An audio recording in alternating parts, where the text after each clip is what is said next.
High বন্ধুরা, আসসালামু আলাইকুম। কেমন আছেন সবাই? আশা করছি সবাই ভালো আছেন। আলহামদুলিল্লাহ আমিও ভালো আছি। আজকে মাখা করব একটা, সেটা হচ্ছে কদবেল মাখা। দেখতেই পাচ্ছ কদবেলটা।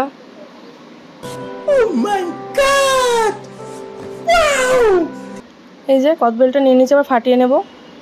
তো কিছুদিন ধরেই বাবাকে বলছি কদবেল নিয়ে এসো, কদবেল নিয়ে এসো, খেতে ইচ্ছা করছে। তো বাবা দুদিন পর এনে দিল।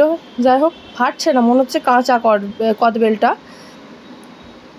হ্যাঁ, দেখে তো মনে হচ্ছে তাই, কদবেলটা কাঁচা।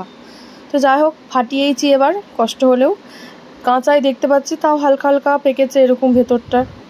এখনকার কদবেল বেশিরভাগ কাঁচাটাই বেশি পাওয়া যায়। তো যাই হোক, এবার এগুলো আমি সব বার করে নেবো। এক হাতে ক্যামেরা ধরে এক হাতে বার করতে খুব অসুবিধা হচ্ছিল। এই যে ওই কদবেলেরই একটা খোলা দিয়ে আমি বার করে নিচ্ছি সবটা। সিম্পলভাবে মাখবো, তারপরও ভালো লাগবে।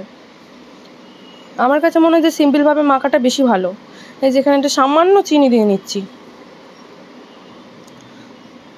আর একটা সামান্য গুঁড়ো লঙ্কা, একটু লবণ।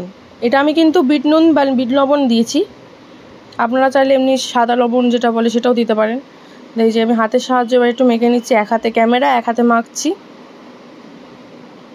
যাই হোক, কিন্তু খেতে খুব ভালো ছিল। আপনারা এভাবে মেখে দেখবেন সিম্পলভাবে, সত্যি ভালো হবে। আমাকে কমেন্ট করে জানাবেন কিন্তু। এই যে খুব ভালো লাগছিল খেতে। আমি এরকম করে আরেকটু উপরে গুঁড়ো লঙ্কা দিয়ে একটা কাঁচা লঙ্কা বসিয়ে দিয়েছি।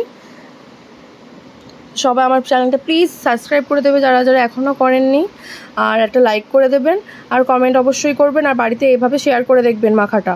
Thank you for watching. Bye bye বন্ধুরা, ভালো থাকবে সবাই।